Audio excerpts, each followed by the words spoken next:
You just realized your business needed to hire someone yesterday. How can you find amazing candidates fast? Easy. Just use Indeed.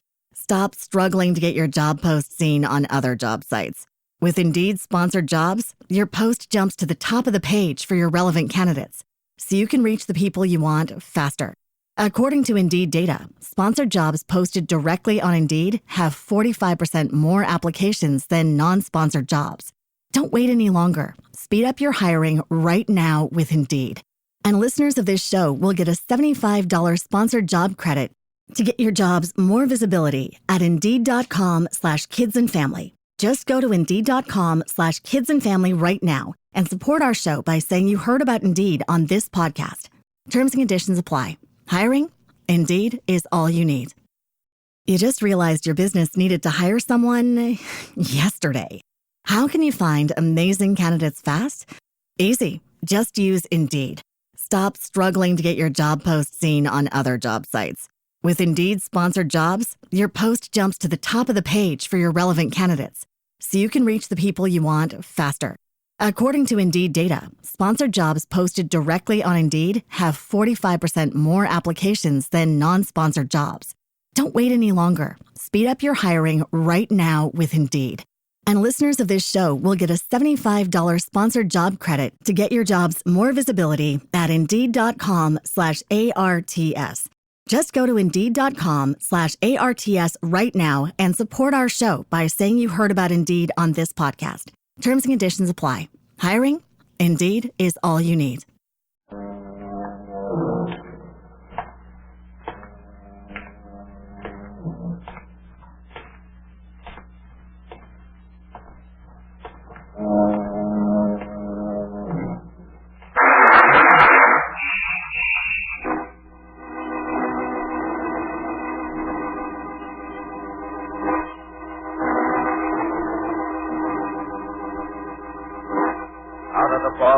Out of the night, and into his American adventures comes Bulldog Drummond.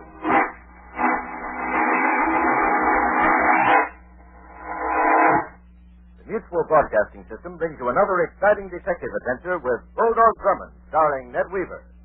Champion of justice, amateur detective, celebrated soldier of fortune of screen and radio, Bulldog Drummond comes to you every week at this same time with more of his baffling and intriguing mysteries. For adventure and excitement, keep this rendezvous with Bulldog Drummond every week.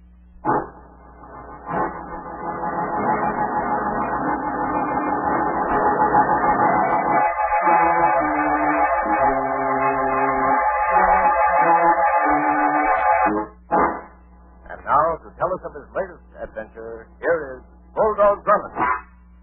When you're in my type of business, you must reconcile yourself to one thing: unpopularity.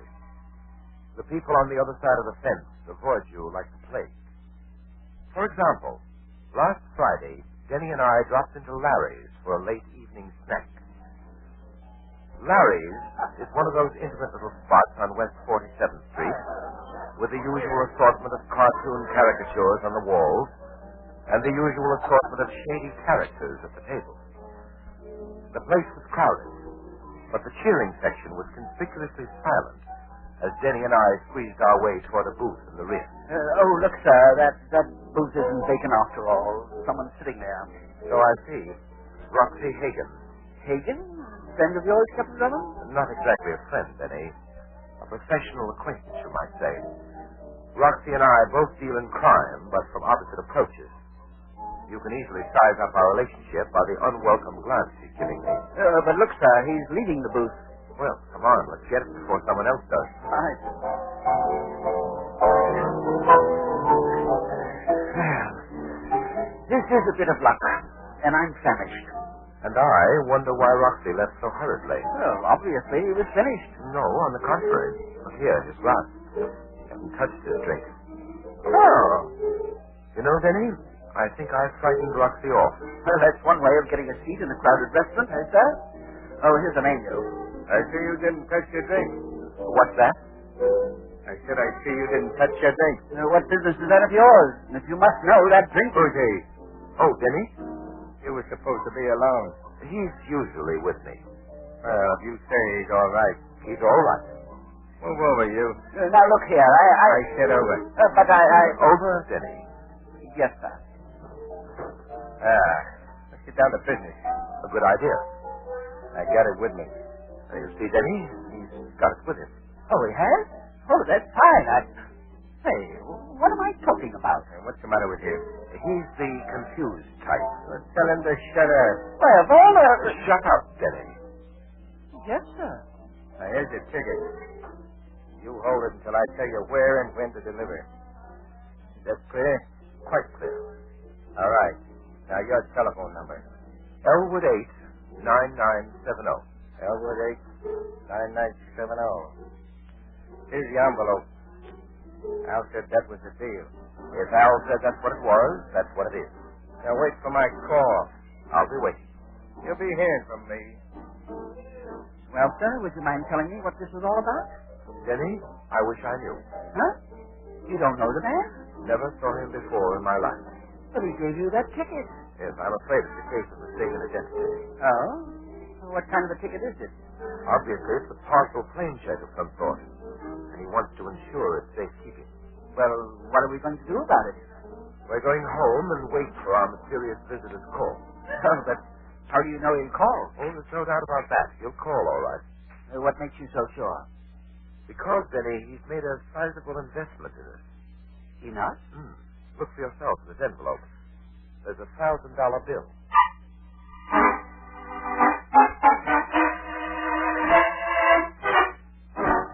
You know, sir, it just occurred to me. What, Denny? Roxy Hagen. You said yourself we frightened him off at Larry's tonight. That claim check and the $1,000 bill were meant for him. Undoubtedly. Well, then why not look up Roxy and get to the bottom of this? Because, Denny, I've an idea that Roxy will look us up in short order. We'll just sit and wait for development. In this instance, we'll let the case come to us. Don't forget, we're holding the trump card. And it looks as if someone is about to make a bid. Hello? Hello, Elwood 89970. Yes? I'm calling about Steve. Steve? Yes, Steve Mantell, the man you met at Larry. Oh, yes. Well, this is very important. He wants me to bring you to him. And who are you? I'm Rita Miller. I'm Steve's fiancée. Very well, Miss Miller. Where shall we meet? Well, you'd better come here to my apartment. It's 33 Grove Place, 3A. I'm afraid to leave this building. Why? What's the matter? A man has been following me since I left Steve. And for the past hour, he's been watching my apartment from the street.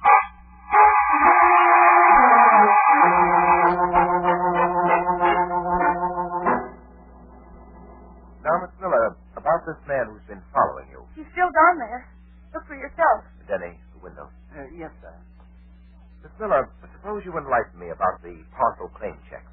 Claim check? What claim check? The one I'm holding for Steve Mantell. Well, I don't know what you're talking about. Captain Drummond, Yes, Denny? there is a man standing across the street. I told you, he's the one. There's nothing unusual about a man standing on a street corner, is there, sir? Not necessarily. He's wearing a tan hat and a brown coat. Huh? And he's carrying a black bag. Well, Denny? Oh, that's correct, sir. He's holding a black bag, all right. Well, now do you believe me? Who is he? I don't know. Oh, please, Captain Drummond. Steve asked me to bring you to him as soon as possible, and he said to make sure that I'm not followed. But how will I get out of here? Well, now, let's see. Denny, Yes, sir. stand next to Miss Miller a moment, will you? That should do it. Do what? Go in the other room, Denny, The other room? Why, sir? to undress. What? Miss Miller is leaving this building with me, disguised as you. But, sir... Now, do as I tell you, Denny. Very well. Really, sir, the things I go through for you.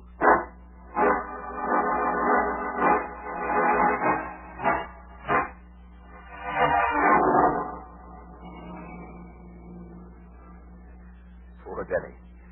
Well, anyway, Miss Miller, it worked. We're not being followed. Thank heaven. Now I can take this jersey off. Better leave it on, just in case. Which way? It's Elm Street, 347. It's only a few blocks from here. Miss Miller, what sort of business is your fiancé in? Steve, he's a laboratory technician. Where? Well, he just came in from Chicago the day before yesterday. He finished an assignment there. I see, Chicago. Uh-huh. After we're married, we expect to go back to Chicago. As soon as Steve completes some work here. What kind of work? Well, I don't know, really. Steve just said it was very important to him. And profitable? What do you mean by that? Nothing. Captain Drummond, you've got to tell me what it's all about. Frankly, Miss Miller, I'm as much in the dark as you are.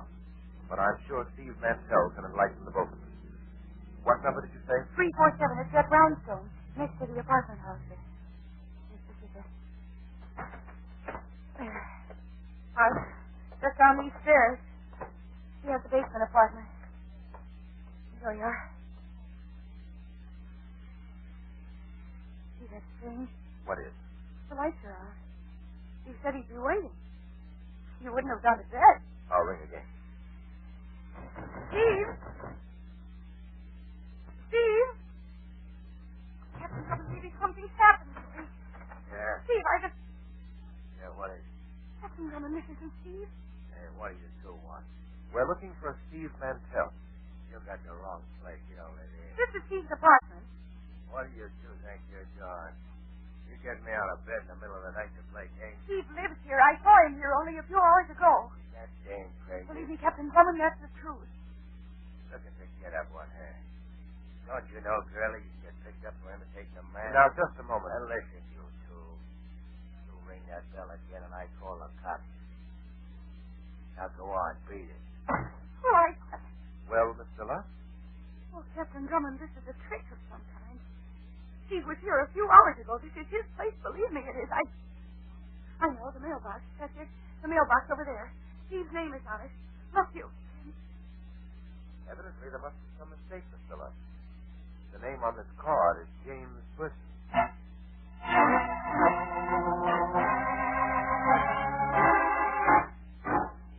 Now, try to get some rest, Miss Miller. But where can Steve be? That's what we're going to try to find out.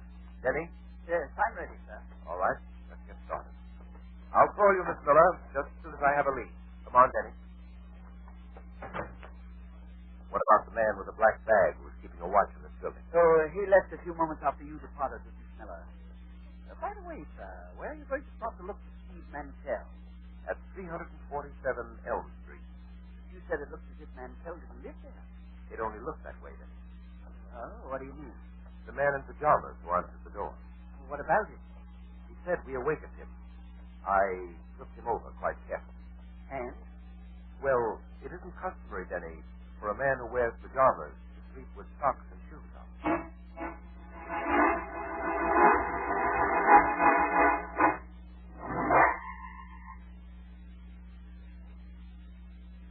No answer, sir. Try it again. No, we'll use some. But what if it's inside? We'll take that chance. Ah, there it is. See if you can find the light switch. Yes. Oh, I have it, sir. Well, Well, what a mess. It's as if a cyclone hit the place. see what's in the next room, Denny. Yes, sir. Oh, Denny, Yes? never mind that next room. Did you find something? Yes, what we came for. Behind this couch. There he is, Steve Mantell. Dead? Yes, Denny. Very dead.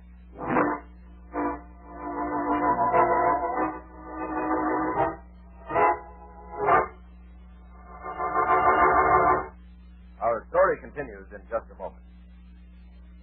Political quacks and adventurers belonging to the lunatic fringe of American life seek to gain adherence and make easy money for themselves by diverting citizens from their real problems and attacking some racial or religious group as being at the bottom of the shortages, the strikes, or the rising prices. People who, out of indifference to American principles of racial and religious freedom and undecided about prejudice, or who might support hate campaigns against Protestants or Jews, Catholics or Negroes, are potential confederates or dupes of such subversive forces. Don't be fooled. Don't be misled. Be a real American.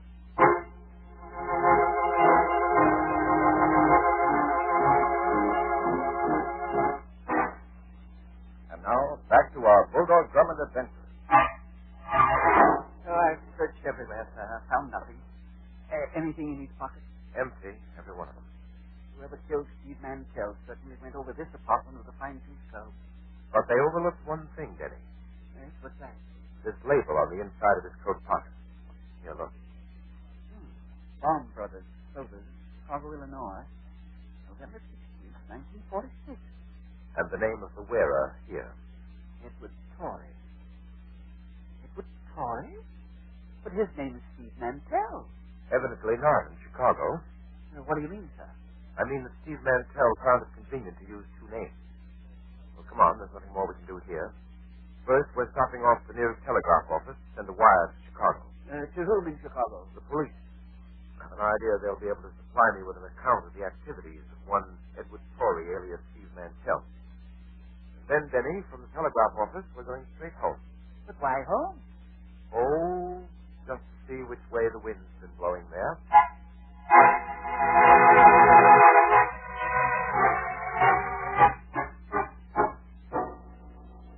Good heavens, sir. Look at our place. As you said about Steve Mantell's apartment, it looks as if a cyclone had hit it. Probably the same one. Oh. Oh, so that's what you meant about coming home to see which way the wind was blowing. That's what I meant. Did you expected to find our apartment this way? I did, Denny. Someone had an idea that the claim check would be here. Foxy Hagen. He's the one, sir. He knew Mantell gave you the ticket. You yourself said he would look us up. He was here, and he killed Mantell. I don't doubt that Roxy was here, Denny, but as for Mantell's murderer, I'd elect the man in the pajamas as the most likely suspect. Just the same, sir. I think it's about time we had Roxy taken in by the police. Not at all. Roxy will be of much more value to us on the loose, at least for the time. You just realized your business needed to hire someone yesterday. How can you find amazing candidates fast? Easy. Just use Indeed. Stop struggling to get your job post seen on other job sites. With Indeed sponsored jobs, your post jumps to the top of the page for your relevant candidates, so you can reach the people you want faster. According to Indeed data, sponsored jobs posted directly on Indeed have 45% more applications than non-sponsored jobs. Don't wait any longer. Speed up your hiring right now with Indeed. And listeners of this show will get a $75 sponsored job credit to get your jobs more visibility at Indeed.com/ARTS. Just go to Indeed.com/ARTS right now and support our show by saying you heard about Indeed on this podcast. Terms and conditions apply. Hiring? Indeed is all you need. Other shows we have for you to enjoy at myclassicradio.net. The Avengers was most certainly not a household name in South Africa prior to the radio series. With no national television service until 1976, the mechanism simply was not present in the country to show television programs to mass audiences. While many other countries reveled in the filmed adventures of John Steed and company, South Africa was not equipped to join in the fun. The series took Britain by storm and made a major impression in the American markets, being that greatest of rarities, a British series given a network transmission slot. However, as a filmed series, rather than a videotaped one, The Avengers was able to gain a modicum of exposure in South Africa through film rentals. Come and listen at myclassicradio.net. At present, my main concern is the claim check. Whatever parcel it's redeemable for must certainly be of great value. It certainly must. Mantell gave us a $1,000 bill to guarantee the check's safekeeping. He saved the check, but not himself. No mistake, he was murdered because of it. Yes, and our place here turned topsy-turvy in the search for it. Well, anyway, there's comfort in knowing that you have it with you. Now we can find out what makes it so valuable. I haven't it with me, Denny. What? You left it here? No, I mailed it. Mailed it? While you were waiting outside the telegraph office. It will arrive here safe and sound in the first mail tomorrow morning.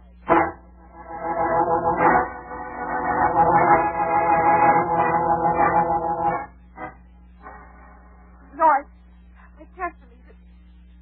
He isn't dead. Yes, Miss Miller, Steve Mantell was murdered. Steve never did anything wrong to anybody. Why would anybody want to kill him?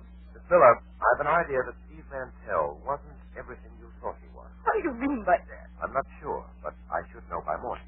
What are you talking about? I expect a wire from the Chicago police in answer to an inquiry of mine concerning Steve Mantell.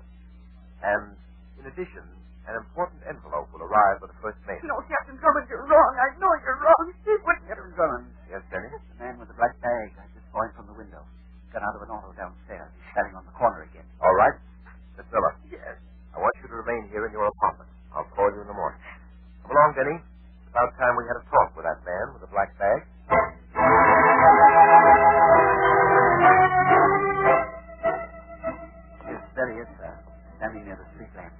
shadows along the building. Have your revolver ready. It's ready right now, sir. Look, he's walking away. You must have seen it coming. Hurry. But he's walking faster. He's making for his car. Quickly, before... Now, Daddy. Call him behind the stairs. There, with the bag. Look at it, Denny. Why, he's falling over. Come on. Come on. Those shots were meant for him, not us. Well, sir? He's dead. Get that black bag. It's over near the curb. You're right. Here it is, sir. Look at this. His identification card. Robert Matthews, Benson Investigation Bureau, Chicago, Illinois. Oh, private detective. Now let me see the bag. Yes, here you are, sir.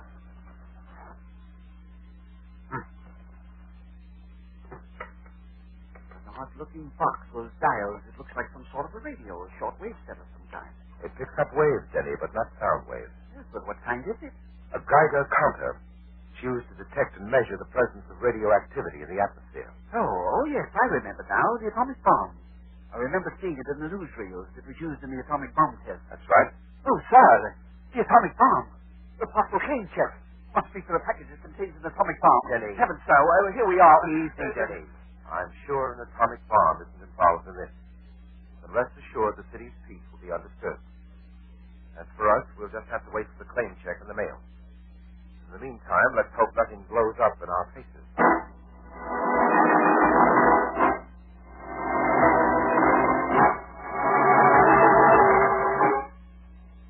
Yeah, of all the mornings for the mail to be late, just above all days. Don't worry, Denny. It'll be along any minute. Yes, hello. Captain Q. Drummond. Who's calling? This is Western Union, a telegram from Chicago for Captain Drummond. Oh, just a moment. Captain Drummond, the wire from Chicago is here. Oh. Captain Drummond speaking. A wire from Police Headquarters, Chicago. Yes, go ahead, read it. Regarding your inquiry concerning Edward Torrey, subject is wanted for questioning in connection with theft of $100,000 worth of radium from Chicago office of Crystal Laboratory. Case in addition to police in hands of Benson Investigation Bureau. Signed Inspector C.S. Bradley. Thank you very much. Well, Denny, you can rest easier. It's definitely not an atomic bomb. Radium. Radio? $100,000 worth, to be exact, stolen from a laboratory in Chicago. The pieces begin to fit together. Robert Matthews of the Benson Investigation Bureau was trying to track down that stolen radium. That's why he was killed. Mantell stole the radio? Mantell, under the name of Edward Torrey. But why was Matthews carrying the Geiger counter? Well, Denny, radium, too, sends off radioactive elements. That must be the mail. I'll get it. Yes? Hello, Drummond. Well, the gentleman of the pajamas. I hardly recognized you without your nocturnal get-up. Yeah. But you recognize this, don't you? Offhand, I'd say that's a revolver. You win the $64. Captain Drummond, did the envelope come out? Oh, dear. All right. Back up, both of you. We have a visitor, Denny. Not for long. Oh, by the way, Drummond, the mailman won't be here this morning. Your mail was picked up for you. Don't you know it's impolite to read other people's mail? Funny man. It's also illegal. You too, huh? Turn around, funny man. I said around. This ain't a dime store toy. Turn around. Take that wall, that's it. Both you funny men cracked your last joke. Oh! Captain Drummond. Yes, Denny. You all right? So far. Denny, look behind us. Why, he? Yes. And as dead as he would have had us. But where did the shot come from? There's no time to investigate now. Get the Geiger counter and hurry. Yes, sir. We're going radium hunting. But when are we going to look? We don't have the claim check. I remember the number. It was 862. Oh, but what good's the number? We don't even know where the parcel is stored. Denny, if you came from Chicago by train and you wanted to check a parcel immediately upon arrival, where would you do it? Why, at Grand Central Station, of course. That's where we begin. Grand Central Station.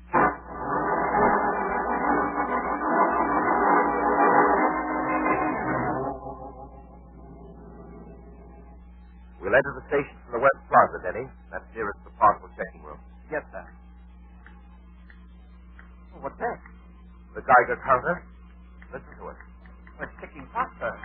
The nearer we get to the station, the more active it becomes. The radium must be in the parcel room.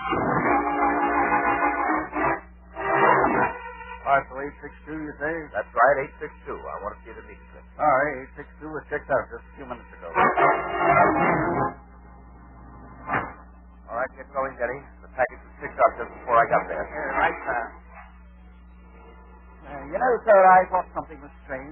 Just as you went into the station, the counter trailed off and then stopped completely. Cut across town, Denny. We'll avoid the heavy traffic. Yes, where are we going?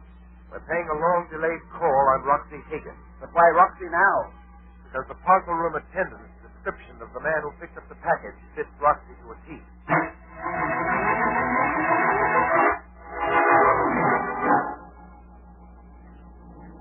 Sir, the counter's starting up. We're on the right trail again. Yes. And we're getting nearer to Roxy's place.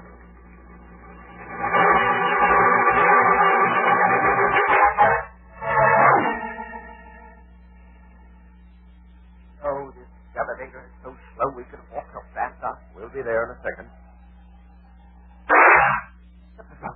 Sounded as if it came from above. This way, Denny. Right? Apartment 6-3. Here it is. The door's locked. Come on, we're breaking it in. Ready? I'm ready. What's more? That's it. But look, sir, the window's open. He must have gone down the ladder. No, Denny. Look. Over there on the floor. Oh. It's Roxy. Yes.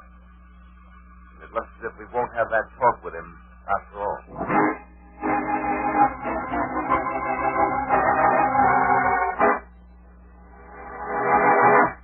In just a moment, we'll have the exciting climax of tonight's adventure. USO represents the three great faiths, Protestant, Catholic, and Jewish, and combines the efforts of 6 member agencies: Young Men's Christian Associations, the National Catholic Community Service, the Salvation Army, Young Women's Christian Associations, the National Jewish Welfare Board, the National Travelers Aid Association. USO is the voluntary expression of the American people's desire to stand beside the GI, as shown by the remarkable record of 1.5 billion services by 1.5 million volunteers. USO's task in 1947 is part of the unfinished task of winning the war, of safeguarding the fruits of victory so that peace can be made secure. They still need USO, and USO is you.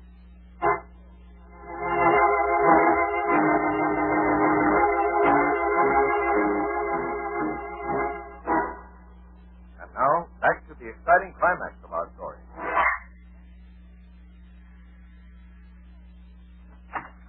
Where's Captain Drummond? Priscilla?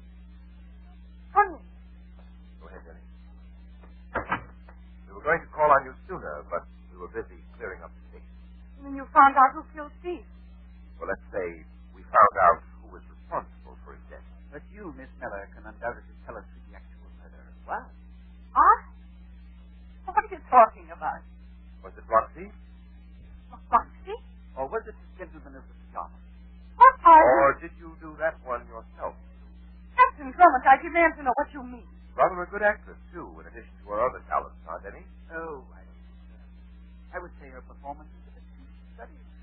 I don't know what you two are driving at, or what ideas you have, but I'm sure that the police will settle this. You know, Miss Miller, I thought the same thing. That's why I took the liberty of calling them. They should arrive shortly. But in the meantime, you might turn the radium over to us. Radium? Yes, I feel much better if we're in our hands. Radium? Denny, you might demonstrate our little gadget. With pleasure, sir. Now, Miss Miller, here's the little item that no household should be without, especially if a radium thief should be lurking about. All right, Denny, switch it out. Interesting item, isn't it, Miss Miller? No? That's enough, Denny. Well, what have you proven, Captain Drummond? Oh, now, really, Miss Miller, for a person with such a keen interest in radium, I'm surprised at your ignorance concerning our little telltale mechanism. By elimination, it led us directly here to the radium and to you.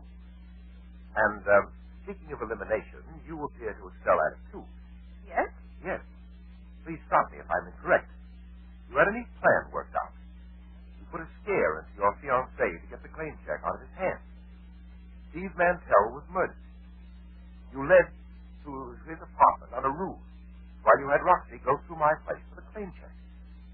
When I dropped the hint to you that I was expecting an important envelope in the mail, you realized it was really time to get down to business. The man with the black bag was getting too close for comfort. So, you had him written off. And then I imagine you played off Roxy and your other cohort against each other. But even a two-way split between you and Roxy was unsatisfactory. So Roxy had to go. And that left just you and $100,000 worth of races.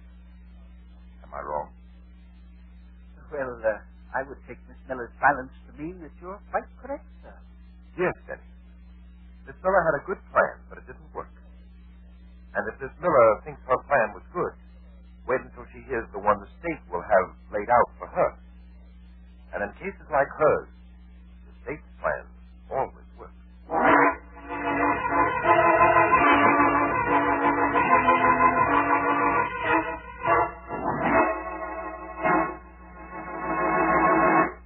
Bulldog Drummond will return in just a moment to tell us about next week's story. Let's hold down traffic deaths and injuries. Death on our highways is increasing. Traffic accidents have been mounting since the end of the war. Smash-ups have reached more than once a minute, all day, every day in the year. But the encouraging thing is that accident prevention education has actually succeeded in holding down accidents below the level of 1941, the last 3-4 years. The job can be done. Lives can be saved. And now, here is Bulldog Drummond to tell us about next week's story. Next week's story has many curious features. Among them, a lake that climbs a mountain simply because it's bored, and a scheme devised by a blonde Miss Baker, which would have failed if it had succeeded, and only succeeded when finally it failed. Miss Baker had to be destroyed, of course, but I'm sure she didn't mind. And anyhow, as Denny puts it, what else could she have expected when she had no murder to guide her? Be sure to listen, won't you? And so, into the night walks Bulldog Drummond, seeking new adventure and excitement. Join us next week at the same time when we'll bring you Bulldog Drummond, starring Ned Weaver, in another thrilling story. Tonight's adventure was written by Edward J. Adamson. Arthur Van Horn speaking. This is the Mutual Broadcasting System. Was written by Edward J. Adamson. Arthur Van Horn speaking. This is the Mutual Broadcasting System. You just realized your business needed to hire someone yesterday. How can you find amazing candidates fast? Easy. Just use Indeed. Stop struggling to get your job post seen on other job sites. With Indeed sponsored jobs, your post jumps to the top of the page for your relevant candidates, so you can reach the people you want faster. According to Indeed data, sponsored jobs posted directly on Indeed have 45% more applications than non-sponsored jobs. Don't wait any longer. Speed up your hiring right now with Indeed. And listeners of this show will get a $75 sponsored job credit to get your jobs more visibility at Indeed.com/ARTS. Just go to Indeed.com/ARTS right now and support our show by saying you heard about Indeed on this podcast. Terms and conditions apply. Hiring? Indeed is all you need. You just realized your business needed to hire someone yesterday. How can you find amazing candidates fast? Easy. Just use Indeed. Stop struggling to get your job post seen on other job sites. With Indeed sponsored jobs, your post jumps to the top of the page for your relevant candidates, so you can reach the people you want faster. According to Indeed data, sponsored jobs posted directly on Indeed have 45% more applications than non-sponsored jobs. Don't wait any longer. Speed up your hiring right now with Indeed. And listeners of this show will get a $75 sponsored job credit to get your jobs more visibility at Indeed.com/ARTS. Just go to Indeed.com/ARTS right now and support our show by saying you heard about Indeed on this podcast. Terms and conditions apply. Hiring? Indeed is all you need.